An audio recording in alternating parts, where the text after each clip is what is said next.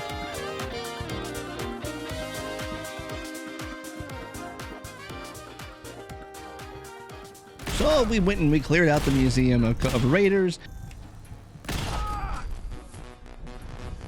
All right. Dropped off our gear back at the rat dump.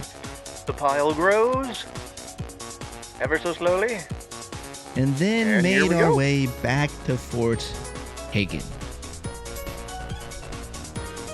This is where the second power creep was immediately Oh, good felt God, after the some one shot. unsuccessful attempts Okay. at clearing the lower level of the main building and getting constantly Did I just- 1 and 2 tapped by the synths down there, while our Gauss rifle was just not doing any work for me. Good God.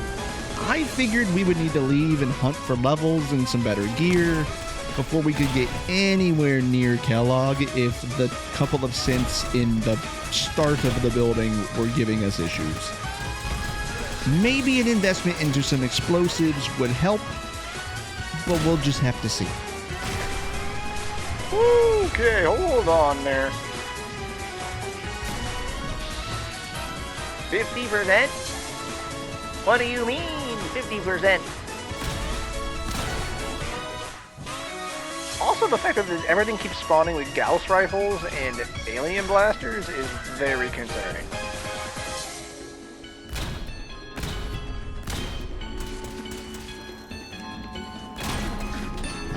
Bro. And so I began to run around the Commonwealth looking for loot and XP for a while, and in the process I decided to go and get the fast travel point and maybe a tiny bit of XP from the Far Harbor DLC. That way we would be able to just jump into the DLC once we are done with the main game later on. Now that plan did actually work, but we immediately got sucked into a base defense at Far Harbor, and once we finished it, we saved and got ready to head back to the Commonwealth. However, one last little note here. This accidental start of the DLC missions did show me one thing that I've already made mention of once before, and that I then needed to look into to fix. The legendary enemies mod I was using wasn't working in Far Harbor, and after some researching, I found a branch of the mod that was updated for the Game of the Year edition and covered all of the DLCs, as well as a mod that forces all NPCs to be legendary as well, which I assumed would mean that the issue of Kellogg not appearing as a legendary enemy would be fixed as well. Hi, yeah, post editing Benny here. That what I just said is correct. However, I installed it and then forgot to enable it in Vortex. So unfortunately, Kellogg and the coursers later on did not turn out to be legendary. I only discovered this when I was editing because I didn't pay attention enough while I was in the run to go back and fix it. So that one's on me, guys. So it's a good little hot fix before we go any further into the run and get to any major part of the run. And the part that tipped me off was those two gangsters back when we saved Trudy at the diner. They weren't legendary.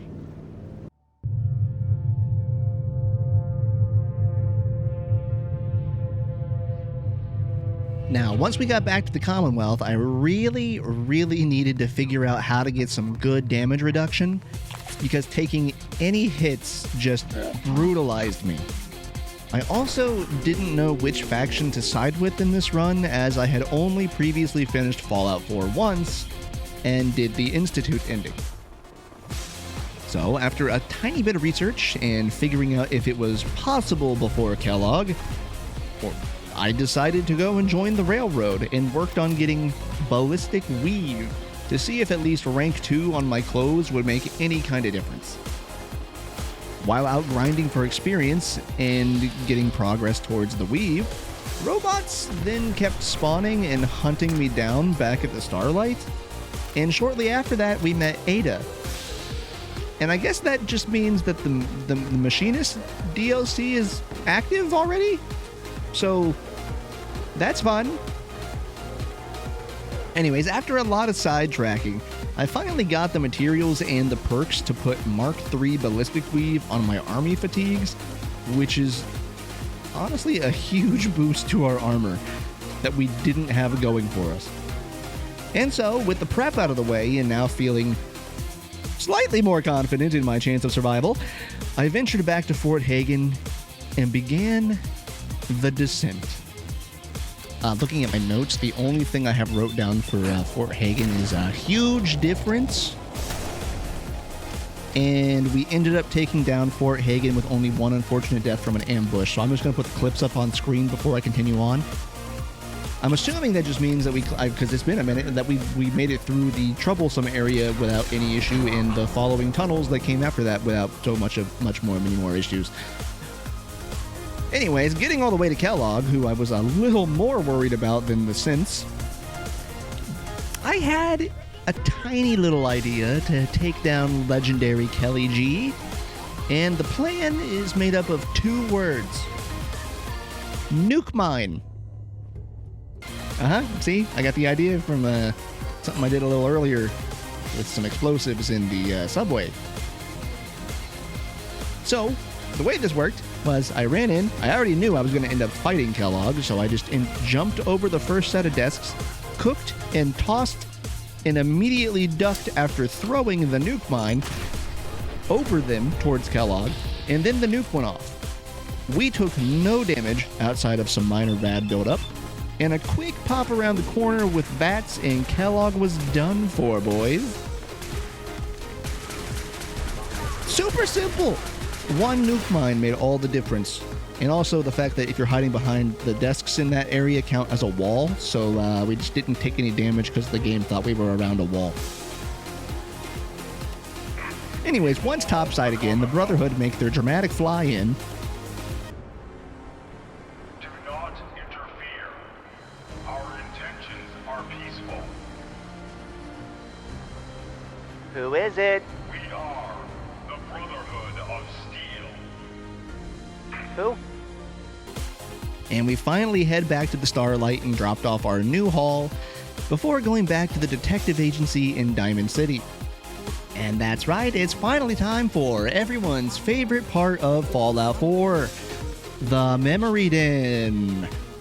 But what I actually didn't remember is that you can just run all the way through and just watch the final memory with the cursor and just be done with it. So it really wasn't as bad as I remember it being. But it still is a bit of a time sink where you really can't do anything, so it's still annoying. But with the memory den done, we now have to head to the glowing sea and find Virgil. And so, while wandering around out in the Rad Waste, I stumbled onto the Enclave hideout. And since we were here, I decided to just make a little detour and see what we could find there. In hindsight, this was kind of a mistake. Not that we had a hard time getting through the hideout. We only had one unfortunate death when a guy we had no idea was there popped around a corner with a Gatling laser, but that's the point. But the major issue came from dehydration, lack of sleep, and starvation status buildup over the course of the time we spent clearing out the place. And that all compounding at the end really made getting out of the area a huge chore. Finally, after a bit of some slow, grindy walks and then going back to the starlight and healing and going back, we finally made it to Virgil's cave, where we distracted the Deathclaw outside of the cave with some grenades, and then went inside to meet with the super mutant. And so, after talking to Virgil to figure out a way of getting into the mysterious institute, we get sent to collect a Courser chip from a Courser.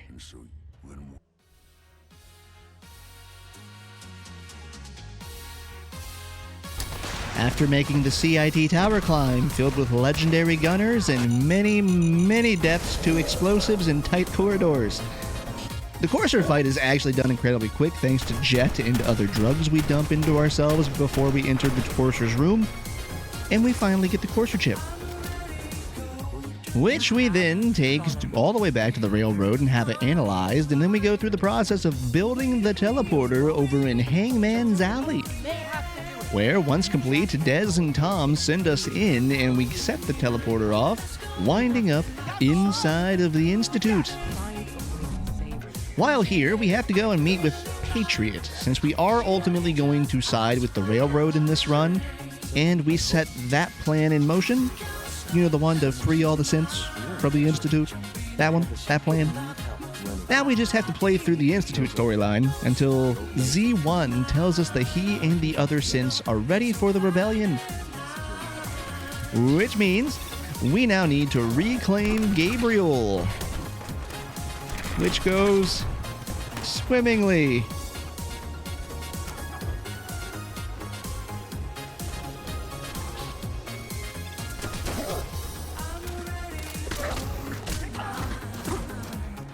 Also, just a little fun side note while we're watching all this speed through here. If you run up the side and then you do a sprint jump, you can land on a very thin ledge that lets you jump to the final section of the boat climb. And we need to deal with Bunker Hill.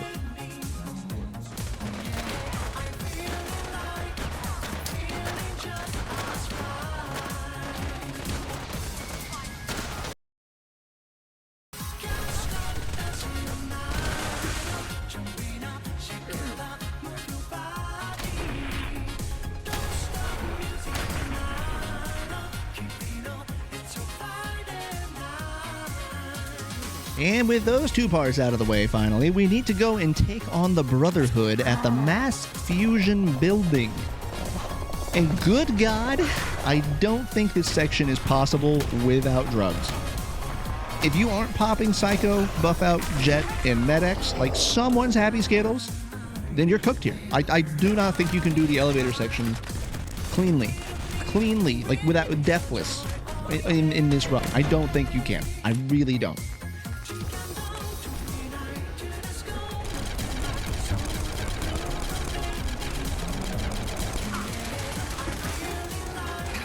And that's just the Brotherhood. Once in the basement, there is still the Sentry Bot to deal with and the two Assaultrons after the climb down there. So, I mean, I tried to be a little cheeky and set a minefield up when I first entered the room, but apparently that did next to nothing and just wasted a lot of explosives. So, once we do get the reactor up and out of the basement, we help clear out the rest of the Brotherhood from the main floor, and then head on back to the Institute.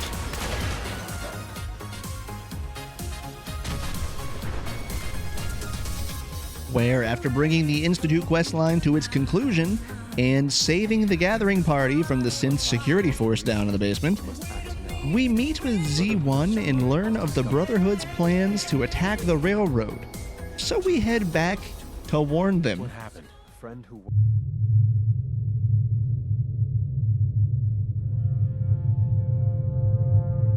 Once back at the railroad headquarters, we end up having to fight our way through Brotherhood paladins and knights, losing a couple of times here because, good God, are they tanky as hell, and are these corridors very, very small and long.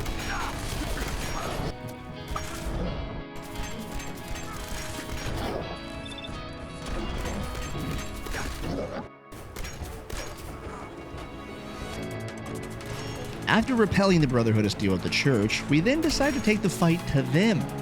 And the assault on Precinct 111 begins in Lexington, with Deacon and Tom joining me in the plot to steal a vertibird. The police station climb actually is not a huge issue, but once we get to the roof, we need to defend Tom while he gets the vertibird ready, and a nearby Brotherhood detachment airmail us some shock troops to deal with, which does not go well for us the first time it happens. Round 2, however, is much more in our favor, as I try to shoot down the vertibird as it's flying in to prevent the paladins from making it onto the roof, which works, and we actually bypass the defense mission with this. From here, only one step remains, and that is to put our Brotherhood disguise on and infiltrate the Pridwin. And we get caught on our first attempt. The second attempt, however, goes a bit better, especially with the help of drugs to pass the charisma checks, but we do get caught planting the explosives this time, so we need to take this one to the third swing, where we fully plant the bombs, don't draw suspicion, and make our grand escape into the skies as the Pridwin detonates behind us. Now, with the Brotherhood out of the way and our way in secured, all that was left was to storm the Institute and take down the organization from within. Roll the tape.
Desdemona.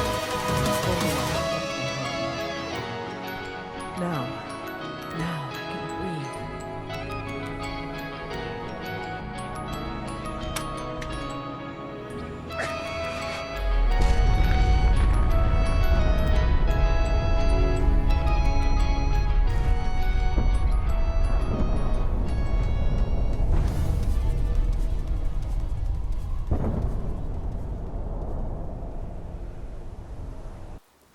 With all of that out of the way and everything said and done, we had just one last stop to make on this journey.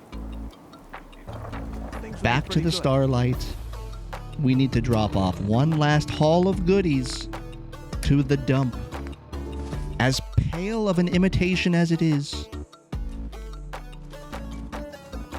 And with that, the Commonwealth has been saved from the Institute, and Nigel Radberry sets his sights on distant shores.